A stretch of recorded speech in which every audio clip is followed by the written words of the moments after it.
वक्फ board है क्या? इस देश का सबसे बड़ा कलंक है। इस देश के मेजोरिटी से लेकर माइनॉरिटी तक, माइनॉरिटी मतलब नॉट मुस्लिम, सिख ईसाई भी इस देश में माइनॉरिटी में, पार्सियन भी इस देश में है। और वक्फ बोर्ड पे तो संशोधन बिल्कुल जरूरी है। अच्छा, इंदिरा गांधी का समाधि अगर वक्फ बोर्ड के जमीन में घोषित हो गया तब क्या होगा? तब विपक्ष वाला, अरे ये लोग मुसलमान के इतने सब बड़े प्रेमी आदमी हैं कि ये तो कल गांधी के समाधि को भी वक्फ बोर्ड का जमीन बता देंगे। अगर वो कल को सीपी को बोल दे कि ये वक्फ बोर्ड की जमीन पे बना हुआ सीपी कनॉट प्लेस, तो वो हटाना पड़ेगा। तेलंगाना से आके बिहार में 5 सीटें विधानसभा की जीतता है, ये कैसे जीतता है? ये वक्फ बोर्ड है, इसमें जो मौलवी हैं, जो इसके ऊपर लेवल के आम इंसान को कोई फायदा नहीं है। क्या नाम है आपका? सूरज कौशल। ये जो वक्फ बोर्ड में, वक्फ एक्ट में जो संशोधन आने की बात हो रही है, जो बिल पेश हुआ है पार्लियामेंट में, क्या लगता है ये बिल कितना सही है और कितना गलत? ये टोटली हम ये कहते हैं कि ये एक्चुअली 100% गलत है एक्चुअली। और वक्फ बोर्ड कब से आया है इंडिया में? ज़्यादा ज़्यादा 500 साल पहले, 500 साल भी नहीं कह सकते, 3-4 साल पहले। और वो चैलेंज कर रहा है किसको? इंडियन के उसको चैलेंज कर रहा है, इंडियन सिस्टम को चैलेंज कर रहा है। वक्फ बोर्ड तो कहता है कि मेरा 70% जमीन में लैंड मेरा है पूरे इंडिया में, तो 70% लैंड उसका है। आप इस पे खड़े होकर आप एंकरिंग कर रहे हो, कल को आके वक्फ बोर्ड कहेगा हटो यहाँ से, ये लैंड हमारा है, तो आप चले जाओगे। तो चैलेंज कर रहा है पूरा, तो टोटली गलत है ना ये। तो क्या करना है? वक्फ बोर्ड जो संशोधन है होना चाहिए, नहीं होना चाहिए? नहीं होना चाहिए, बिल्कुल नहीं होना चाहिए। संशोधन नहीं होना चाहिए? नहीं, वक्फ बोर्ड के उस पर नहीं होना चाहिए, मतलब कि वक्फ बोर्ड के अपोजिट में होना चाहिए, उसके साथ, हाँ उसके साथ नहीं होना चाहिए। वक्फ बोर्ड पे संशोधन सही है मैम। आप क्या है, अगर वो कल को सीपी को बोल दे कि ये वक्फ बोर्ड की जमीन पे बना हुआ सीपी कनॉट प्लेस, तो वो हटाना पड़ेगा। क्योंकि अब आप उनके क्या है ना, वो कहीं सुनवाई किसी कोर्ट में ना, आप निचली अदालत में जा सकते हो, ना हाई कोर्ट में जा सकते हो, ना सुप्रीम कोर्ट में जा सकते हो। उनके वक्फ बोर्ड में ही जा करके आपको फैसला मिलने वाला है। तो कहने का मतलब वक्फ बोर्ड को तो खत्म कर देना चाहिए संशोधन की जगह। लगता है आपको कि ये जो संशोधन हो रहा है होना चाहिए, नहीं होना चाहिए? बिल्कुल होना चाहिए। अच्छा। वक्फ बोर्ड है क्या? इस देश का सबसे बड़ा कलंक है। इस देश के मेजोरिटी से लेकर माइनॉरिटी तक, माइनॉरिटी मतलब नॉट मुस्लिम, सिख ईसाई भी इस देश में माइनॉरिटी में, पार्सियन भी इस देश में है। और वक्फ बोर्ड पे तो संशोधन बिल्कुल जरूरी है। और संशोधन इसीलिए भी होना चाहिए कि अगर, और इससे तो विपक्ष वाले को भी फायदा होगा, पत्रकार महोदय, क्योंकि फिर वही अच्छा, इंदिरा गांधी का समाधि अगर वक्फ बोर्ड के जमीन में घोषित हो गया तब क्या होगा? तब विपक्ष वाला, अरे ये लोग मुसलमान के इतने सब बड़े प्रेमी आदमी हैं कि ये तो कल गांधी के समाधि को भी वक्फ बोर्ड का जमीन बता देंगे। तो ये लोग वक्फ बोर्ड पे रोने वाले, ये बांग्लादेश इनको नहीं दिख रहा है। कल तक इनको ऑल आइज ऑन रफा और गाजा बहुत जोर से दिख रहा था। अरे वक्फ बोर्ड पे संशोधन इस देश के उस जिहादी कौम को के पेट पर लात है, उनके मुंह पर तमाचा है, जो सारे देश में नफरत फैला करके उस देश के मेजोरिटी को मारने का काम करती है। तो वक्फ बोर्ड पे संशोधन बहुत जरूरी है इस देश में होना। वक्फ बोर्ड तो कह रही कि उत्तर प्रदेश का ही जो हाई कोर्ट है इलाहाबाद में, वो कहती है कि ये वक्फ बोर्ड जमीन पर है, इसको खाली करिए। सुप्रीम कोर्ट तो हाई कोर्ट ने बोला कि इस पे हम संशोधन करेंगे। सोचिए कल को वो रेलवे का आधा ज्यादा रेलवे की जमीन को कहती है कि मेरा है ये, तो कब तक ऐसे होगा? संशोधन अच्छा है, ये संशोधन होना चाहिए। मुझे एक बात बताइए, ओवैसी गुस्साए हैं, वैसे कह रहे हैं कि ये बिल जो है, इससे साफ पता चलता है कि जो भाजपा है वो दुश्मन है मुस्लिमों का। भाजपा मुस्लिमों का दुश्मन है, तो ओवैसी किसका दुश्मन है? ओवैसी तो मुसलमानों का दुश्मन है। ये कैसे? लोगों को समझ नहीं आ रहा है। मैं सच बता रहा हूँ, ये लोगों को समझ नहीं आ रहा है। आधा ज्यादा मुसलमान का वोट जो है, जो ओवैसी की वजह से, खुद ओवैसी तो बैंक है भाजपा का। इतना वो करता है, इतना गंदी बातें बोलता है, कट्टरता वाली बातें बोलता है, तो हिंदुओं में और खून खोलता है। तो ये तो वोट बैंक की तरह काम करता है, रिवर्स वोट बैंक। मैं बताता हूँ ओवैसी कैसे है मुसलमानों का दुश्मन। ओवैसी ऑल आइज ऑन रफा कह करके, जय फिलिस्तीन कह करके फिलिस्तीन के लोगों को उकसा देता है, और जब फिलिस्तीन इजराइल की तरफ मुंह करता है तो उधर से तोप चल रहा है। तो सब फिलिस्तीन बाजा में लगातार गाजा में लगातार बाजा बज रहा है। तो इसका जिम्मेदार खाली ओवैसी और कुछ कोई नहीं है। जितने विपक्ष के नेता ऑल आइज ऑन रफा पे रो रहे हैं, सारे लोग रफा के तबाही में उनका योगदान है, फिलिस्तीन के तबाही में बांटने का काम है ये। देश को तो पूरा विपक्ष का देश को बांटने का ही काम है। आज सलमान खुर्शीद क्या कहते हैं कि वही तो होने वाला है जो बांग्लादेश में हो रहा है। फारूक अब्दुल्ला क्या कर रहे हैं, वही होने वाला जो बांग्लादेश में होना रहा है। नाम क्या है? सज्जन वर्मा, कांग्रेस पार्टी के नेता, वही होने वाला है जो पाकिस्तान में होने वाला है। अरे ये बांग्लादेश और पाकिस्तान में जोड़ा वही भारत में होने वाला है। तो तुम यहाँ कर क्या रहे हो? तुम चले जाओ पाकिस्तान बांग्लादेश। बिल्कुल। क्या मैम आप एक बात बताइए, शरणार्थी सुना है ना? शरणार्थियों ने क्या किया, फ्रांस वालों ने वो देखा, फ्रांस देख रही हैं आप, ईरान ने दिया था, शरण दिया था, किसने नहीं दिया था। अभी ममता बनर्जी कह रहे हैं हम शरण, हाँ लंदन में देख लो आप, राइट नाउ परसों चल गया पूरा लंदन, और अभी ममता बनर्जी कह रही हैं हम शरण देंगे बांग्लादेशियों को, आ जाइए पश्चिम बंगाल में। मतलब इंडिया फूकना चाहती हैं वो ममता बनर्जी। और क्या, कहीं भी शरणार्थी जैसे भी 25% से ऊपर होते हैं ना, फूंक देते हैं। ईरान पर्शियन कंट्री था, इस्लामिक स्टेट ऑफ ईरान हो गया है मौके पर, वो हो गया नहीं हो गया है आप। और आप बोलते हो कि आरएसएस गंदा है ना, वायनाड में भी वो आया था, आरएसएस कार्यकर्ता आप देखें, न्यूज देखती होंगी, जुटे पड़े हैं, काम करे। वक्त बोर्ड गई थी क्या वहाँ पे? नहीं गई थी ना। आरएसएस लगे पड़े हैं, रात भर जमीन में सोए हैं, वीडियो आया मैंने देखा है। और आरएसएस और वायनाड तो सच बताऊं तो मुस्लिम पॉपुलेशन जो डिस्ट्रिक्ट है 80% मुस्लिम रहते हैं। आरएसएस से अगर इतनी नफरत है तो फिर क्यों लिया उसकी हेल्प, क्यों लिया? अगर आरएसएस को मुसलमान से इतनी नफरत होती तो क्यों जाती वायनाड हेल्प करने? दिखावा तो करना नहीं था उसको, कि दिखावा करना नहीं आता आरएसएस को।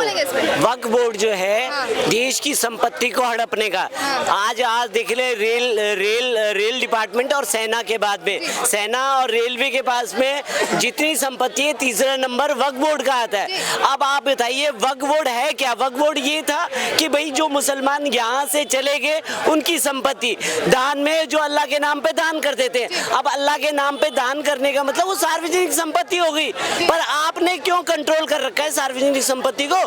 आप ये देखिए दिल्ली में कोई लाल मस्जिद है, लाल मस्जिद की इतनी बड़ी संपत्ति है, वो सीआरपीएफ की है, उस पे कब्जा करके बैठे हुए। एक खुसरो पार्क है, खुसरो पार्क की संपत्ति पे कब्जा करके बैठे हुए। तो कहने का मतलब क्या है, इनको हड़पना है। और वो मुल्ला मौलवी कब्जा करके बैठे हुए, ओबीसी जैसे लोग हैं, या आपके आजम खान जैसे लोग थे, या मुख्तार अंसारी जैसे लोग थे, ये सब लोग कब्जा करके बैठे हुए वक्फ बोर्ड की संपत्ति को। एक गरीब आदमी को कोई फायदा नहीं मिल रहा वक्फ बोर्ड की संपत्ति से। वक्फ बोर्ड की संपत्ति का एक भगवान कहता है कि गरीब की भलाई करने के लिए करना चाहिए, पर ये लोग अपनी भलाई के लिए उस वक्फ बोर्ड की संपत्ति को हड़प करके बैठे हुए। तो इनसे ये वक्फ बोर्ड की संपत्ति पे कोई स्कूल खोल दे, कोई कॉलेज खुल जाए, कोई अस्पताल खुल जाए, वो सार्वजनिक विकास के लिए उसे काम में लिया जाए। अच्छा, मुझे ये बताइए, जो कुछ स्टेटमेंट आया है विपक्ष के, वो कह रहे हैं अफजल अंसारी का स्टेटमेंट आया है कि भैया भारतीय जमीन हटाओ और अपने अपने लोगों में बांटो, पार्टी रख देना चाहिए, भारतीय जनता पार्टी नाम बदल कर। मैडम वो उनसे पूछा जाए, कहीं पे आपने भी तो कब्जा नहीं कर रखी वक्फ बोर्ड की संपत्ति। ये वही उन्हीं लोगों को मिर्ची लग रही है, ओबीसी जैसे। इन लोगों ने अमादुल्ला खान साहब यहाँ पर वक्फ बोर्ड की जमीन पे दुकानें खोल दी उन्होंने करोड़ों की, और उन दुकानों पे कब्जा करके बैठे हुए। ठीक है, कमाने का धंधा बना लिया उन्होंने। एक गरीब आदमी को फायदा मिलता उससे, तो वो फायदा नहीं मिल रहा, वो कब्जा करके हड़प करके अपना बिजनेस बना लिया इन लोगों ने। जी बिल्कुल। क्या बोलना चाहेंगे, जो करप्शन हो रहा है क्या वक्फ बोर्ड में? नहीं, कि करप्शन हो रहा है। बताइए पहले वक्फ बोर्ड होना ही क्यों चाहिए? अच्छा, जिससे कि मैं बार बार बोलता हूँ कि भाजपा के ऊपर जो है ना, वो अपोजिशन वाले आरोप लगाते हुए कि तुम हिंदूवादी पार्टी हो, और भाजपा वाले हाथ हिला के कहते नहीं भैया हम तो सबका साथ सबका विकास वाले हैं। वो चोरी का नारा लेके घूमते हैं। वो मायावती जी का नारा था सर्वजन हिताय सर्वजन सुखाय, उसको इन्होंने ये कर दिया। ये बताइए, जो पाकिस्तान में प्रॉपर्टी थी हिंदुओं की, उस पे तो मुसलमानों ने कब्जा कर लिया, जाते ही फूंक मारी, ताला खोला, घर में घुस गए। अगर यहाँ उनकी प्रॉपर्टी पे अगर हिंदू आके कब्जा कर ले, इसमें बुराई क्या है? ये वक्फ बोर्ड क्यों नहीं हटाया जा रहा है? इसको रखने की जरूरत क्या है? मेरी तो प्रॉब्लम इस पे है भैया, अगर कोई लैंड का कोई प्रॉब्लम है, आपको ग्रेवयार्ड बनानी है, आपको कब्रिस्तान बनाना है, तो गवर्नमेंट भी अलॉट कर सकती है।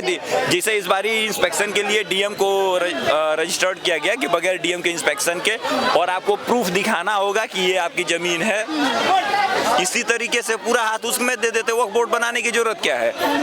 लेकिन अपीजमेंट है। विपक्ष कह रहा है, मैं आपसे आखिरी सवाल पूछूंगी, विपक्ष कह रहा है कि देखिए सेक्युलर देश है, सेक्युलर देश में जो यहाँ पे जातिवाद कर रहे हैं, हिंदू और मुसलमान को बांट रहे हैं, ये क्या है? सेकुलर ये क्या होता है? अच्छा, सेकुलर का मतलब होता है सारे धर्म बराबर होने चाहिए। ठीक है, तो यहाँ ये कैसे हो सकता है कि आप 4 शादी करें, मुझे एक भी करने का ना मिले? अच्छा, ठीक है, ये कैसे हो सकता है कि आपको जो है स्पेशल राइट दिए जाए, मुझे वो ना दिए जाए? काहे का सेकुलर भाई? सेकुलर का मीनिंग ये है कि आप अपने रिलीजियस को आराम से प्रैक्टिस कर सकते हैं। ठीक है, बट कानून तो सबके लिए बराबर होना चाहिए। यही लोग अमेरिका में जाते हैं, हैं तब तो एक विवाह करते हैं, इंडिया में आते हैं तो 4 शादी करते हैं, क्यों करते हैं भैया? तो ये जो है ना केवल सेकुलर के नाम पे, ऐसे भी सेकुलर शब्द हमारे कॉन्स्टिट्यूशन में तो था नहीं, ना इस पे कोई डिबेट हुई ना कुछ हुआ, ये तो जबरदस्ती इमरजेंसी के टाइम अंदर डाल दिया गया है। तो अब कहने को तो कुछ भी कर सकते हैं। अब आपके घर पे मैंने जाके कब्जा कर लिया, आप सो के उठ रहे हो, तो अब क्या कर सकते हो उसमें? यही कहानी है ना। बिल्कुल बिल्कुल सर, मैं आपसे आखिरी सवाल ये पूछूंगी कि अखिलेश भी गुस्सा है। अखिलेश का एक स्टेटमेंट आया है कि भैया ये जो है तुष्टीकरण का बिल है। किसके तुष्टीकरण का? भाई अपने वोटर्स को खुश रखने के लिए कर रहे हैं भैया। वक्फ बोर्ड को ही डिसमेंटल होना चाहिए पूरी तरीके से। वक्फ बोर्ड और मुस्लिम पर्सनल लॉ बोर्ड, ये दोनों डिसमेंटल होना चाहिए, एकदम खत्म करना चाहिए इसको। क्योंकि देखिए भाजपा के आने के बाद हिंदुओं को फ्रस्ट्रेशन ही मिली है, काम तो इनका कुछ हुआ नहीं है। खाली जो नहीं हो सकता था चलो देर आए दुरुस्त आए, एक अच्छा काम किया। अभी ये बताइए कि 1952 में जो बनाया गया था इसको रखने की क्या जरूरत है? इसको पूरा खत्म कर दिए होते आप। भैया आपके अब लैंड जितने हैं उसके आप पेपर दीजिए, रखिए, नहीं तो अपना सरकार उसको एक्वायर कर लेगी। लगता है आपको भी रखना चाहिए वक्फ बोर्ड को, या बस हटा देना चाहिए? देखिए वक्फ बोर्ड को तो खत्म होना चाहिए। देखिए वक्फ बोर्ड नाम से ये क्या है, एक वोट बैंक की राजनीति करते हैं, जमीनों को हड़पते हैं, जमीनों को कब्जा कर लेते हैं, उसको बिजनेस बना लिया इन्होंने। और वो आम आदमी का फायदा तो नहीं हो रहा, उस पर कोई हॉस्पिटल बना देते या कोई स्कूल बन जाता तो आज वो सबके विकास के लिए काम आता। पर क्या हो रहा, अपने विकास के लिए काम कर रहे हैं। कहा जाता है कि वक्फ बोर्ड के पास सबसे ज्यादा प्रॉपर्टी है रेलवे और सरकार के अलावा, ठीक है, लेकिन इनको नमाज पढ़नी होती तो सड़क पे क्यों आते हैं? अच्छा, वो प्रॉपर्टी किस दिन काम आएगी? क्या बोलेंगे, सहमत हैं इनकी बातों से? क्या हुआ? कह रहे हैं कि जब वक्फ बोर्ड है तो नमाज पढ़ने सड़कों पे क्यों आते हैं? बिल्कुल सही बात है। अच्छा। और वक्फ बोर्ड है तो जो बेरोजगारी का रोना रोते हैं उससे रोजगार मांगो ना। हमारे तो मंदिर लाखों करोड़ों लोग को रोजगार देते हैं, तुम्हारे मदरसे मस्जिद और दरगाह कितने लोगों को रोजगार देता है, जरा डेटा सर्वे करो। और उसका जो पैसा आता है जो और ये पता मैडम वक्फ बोर्ड है, इसके जो लोग बैठे हैं वो किनको मजबूत करते हैं? उन नेताओं को मजबूत करेंगे जो हिंदू मुस्लिम की बात करेगा, उनको भड़काएगा। ये सड़कों पे जो भीड़ आती है इसका पैसा कहाँ से आता है? वक्फ बोर्ड देता है। अच्छा। वक्फ बोर्ड अपने पैसे का कहाँ इस्तेमाल करता है? यही सार्वजनिक कर देना।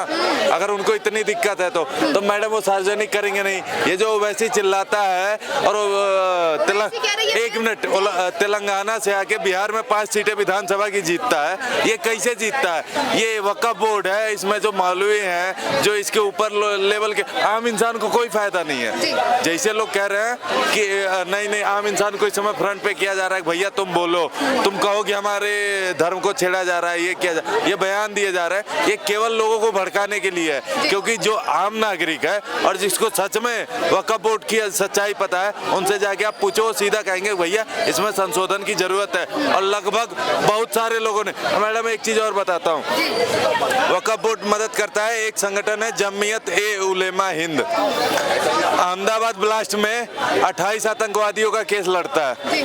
कमलेश तिवारी लखनऊ जिनकी हत्या होती है, जो 5 आतंकवादी हत्या करते हैं, उसका केस जमीयत ए उलेमा हिंद लड़ता है। इनको पैसा कौन देता है? यही वक्फ बोर्ड देता है। अब इस पे तो कोई बात नहीं करेगा, कोई पूछेगा नहीं। क्यों?